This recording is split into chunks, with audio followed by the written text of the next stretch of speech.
کائنات کی ہر مزدور کا حق منوانے کے لیے گئی تھی. آج کسی کی بیٹی کو بھی حق نہ ملتا اگر محمد کی بیٹی دربار میں نہ جاتی.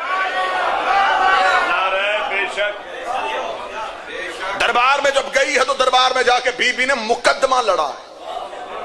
جنگ لڑ کے آئی ہے رسول کی بیٹی, فتح کر کے آئی ہے نبی کی بیٹی, چہروں سے نقاب اتار کے آئی ہے, حقیقت حکومت عیاں کر کے آئی ہے. دربار میں آ کے بی بی کھڑی ہوئی, پردہ لگ گیا, تخت کی طرف سے آواز آئی, کیا لینے کے لیے آئی ہے بنت پیغمبر؟ مصائب نہیں, فضائل سنیے گا. بی بی کیا لینے کے لیے آئی ہے بنت پیغمبر؟ اتنا کہنا تھا, میری شہزادی کی آواز آئی, میری جاگیر فدق سے میرے عامل اٹھا کے حکومت نے اپنے سپاہی کیوں بھیجے؟ حاکم نے تخت سے کہا کہ اس لیے ہم نے بھیجے, ہمارے پاس نبی کی ایک حدیث ہے.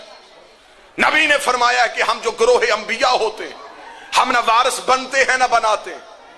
اس حدیث کا سہارا لے کے ہم نے اس جاگیر پہ قبضہ کر لیا, کیونکہ نبی کہہ کے گئے تھے کہ ہمارا وارث کوئی نہیں ہوتا, لہذا ہمارے پاس حدیث تھی, ہم نے تیری جاگیر پہ قبضہ کر لیا. جو جوان بیٹھو بی بی کا مقدمہ سننے کے لیے آئے ہو. میری شہزادی پردے کے پیچھے بولی, کیا کہنے؟ پہلا بار کیا میری شہزادی نے حکومت کے چہرے پہ. میری بی بی کہتی, تو مجھے حدیث سنا رہا ہے کہ میرا بابا کہہ کے گیا تھا کہ ہم وارث نہیں بتاتے, یہی رک, مجھے بتا کیا تجھے میرے بابے نے وارث بنایا ہے؟ جو بندہ بول سکتا ہے بی بی کے مقدمے پہ, جو ہاتھ اٹھائیے سیدہ کے مقدمے میں بطور گواہی درج ہونا چاہتا.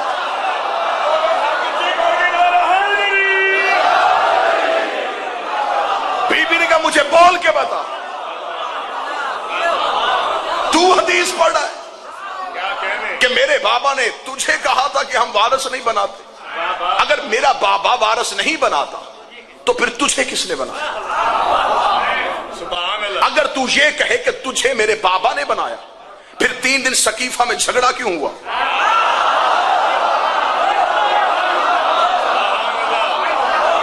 میں بالکل ویسے بی بی کا مقدمہ بیان کرنے لگا ہوں جیسے کوئی حلالی وکیل اپنے کیس میں بحث کرتا. کوئی سنے نہ سنے, میرا یقین ہے اسی مجمع میں عدل کی کرسی لگی ہے,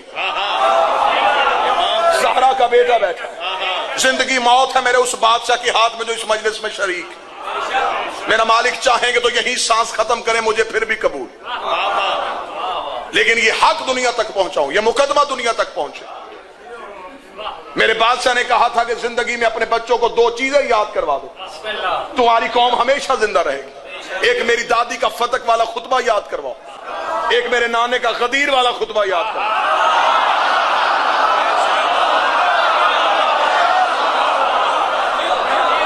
نہ اپنے بچوں کو غدیر بھولنے دینا, نہ فتق بھولنے دینا. اور جتنے لوگ شیعہ ہوئے ہیں, جتنے بھی آپ پوری ہسٹری اٹھا کے تجزیہ کر کے دیکھ لیں, جتنے بھی نئے شیعہ ہوئے لوگ ہیں وہ علی کی خیبر پڑھ کے شیعہ نہیں ہوئے,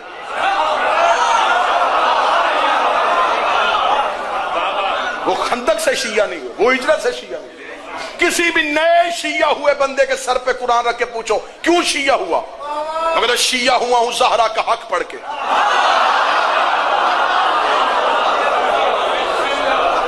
پھر مجھے جملہ کہنے کی اجازت دینا, 12 اماموں کی امامت کی محنت ایک طرف, 4 گھنٹے جو جنگ لڑکی آئی ہے نبی کی بیٹی, صفین, جمل, نہروان. یہاں علی نے تلوار نکالی تھی لیکن دشمن اسلام کے لبادے میں تھا. یہاں تلوار بھی نہیں نکلی, صرف زبان کے ساتھ جنگ کی ہے محمد کی بیٹی. تو بتا تجھے میرے بابا نے وارث بنایا تھا, میں تجھ سے اپنی جاگیر واپس لینے کے لیے آئی. اس نے کہا ٹھیک ہے, جاگیر دینے کے لیے تیار ہے. کوئی ثبوت؟ بی بی نے تحریر رسول پیش کی, مقدمہ سننے کے لیے تیار ہے. رسول کی تحریر پیش کی گئی, تحریر کو پڑھا گیا, بغور مطالعہ کیا گیا.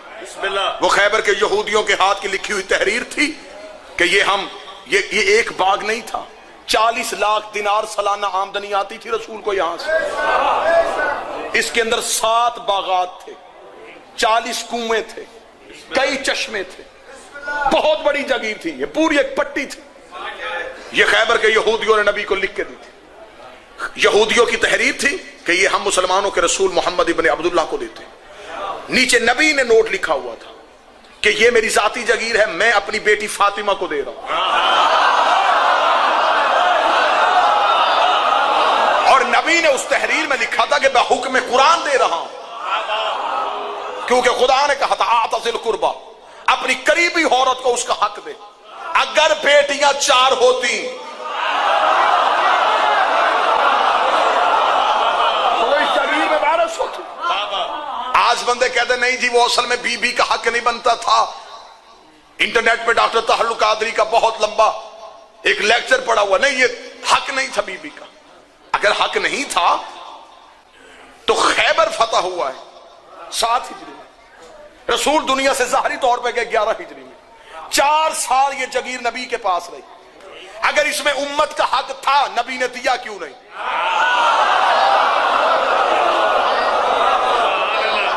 پہلے زہرا سے پہلے ہمیں اس بات کا جواب دو کہ نبی نے یہ حق کیوں نہیں دیا.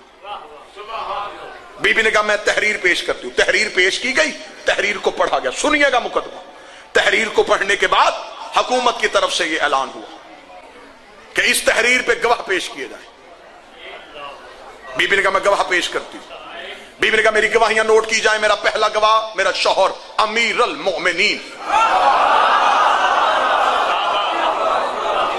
میرے دوسرے 2 گواہ سید شباب اہل الجنہ، میرے دونوں بیٹے. میری چوتھی گواہ ایک مستور ہے جس کا نام ام ایمن ہے. 4 گواہ پیش کیے گئے. تلاگان گرد و نواح والوں 4 گواہیوں کا پیش ہونا تھا. کافی دیر مباحثہ ہوا، حکومت کی طرف سے مشورہ ہوا. مشورے کے بعد حکومت کی طرف سے ایک فیصلہ آیا. اس فیصلے میں یہ لکھا تھا کہ نبی کی بیٹی ہم جگیر واپس کرنے کے لیے تیار تھے. تحریر آپ کی ٹھیک تھی لیکن گواہیاں مکمل نہیں تھی. مقدمہ سنیے گا، مجھے مجبور نہ کیجئے گا، میں فضائل پڑھنے رہا ہوں. جذبات پہ قابو رکھیے گا. تیری گواہیاں نصاب شہادت مکمل نہیں. بی بی نے کہا نصاب شہادت کیوں نہیں مکمل؟ انہوں نے کہا نصاب شہادت اس لیے نہیں مکمل کہ آپ نے پہلی گواہی دی ہے اپنے شوہر کی، تو علی شوہر ہونے کی وجہ سے اس جگیر میں حصے دار ہے. جو مالک ہو وہ گواہی نہیں دے سکتا، گواہی باہر سے آنی چاہیے تھی. دوسرے 2 گواہ پیش کیے اپنے اپنے بیٹے.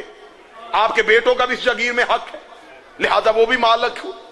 چوتھی گواہی ہم قبول کرنے کے لیے تیار تھے لیکن کیونکہ تیرے بابا کی شریعت ہے کہ اگر عورت مرد کے مقابلے پہ گواہی دے گی تو 2 عورتوں کی گواہی ایک مرد کے مقابلے پہ مانی جائے گی. لہذا عورت ایک تھی، اس کے ساتھ دوسری عورت کوئی نہیں تھی، لہذا نصاب شہادت مکمل نہیں.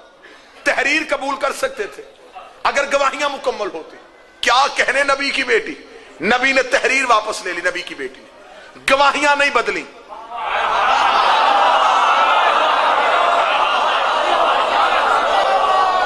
گواہیاں نہیں رسول کی. بی بی گواہیاں بدل سکتی تھی.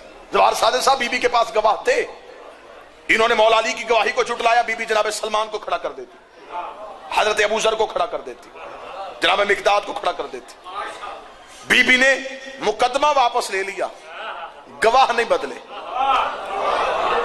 اب گواہ کیوں نہیں بدلے تھے یہ مقدمہ سننا.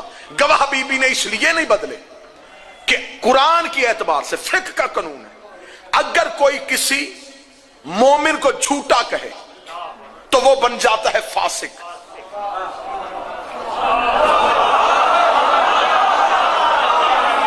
بحث کرو ہم سے، بلاؤ ہمیں سپریم کورٹ میں، ہم تمہیں زہرا کا حق منوا کے آئیں. جو کسی مومن کو جھوٹا کہے قرآن کہتا ہے وہ بنتا ہے فاسق. فاسق نماز پڑھ سکتا ہے، پڑھا نہیں سکتا. فاسق چاند کی شہادت نہیں دے سکتا. فاسق نکاح میں بطور گواہ نہیں بیٹھ سکتا. فاسق طلاق کے سیغوں میں بطور گواہ نہیں بیٹھ سکتا. فاسق عادل نہیں رہتا.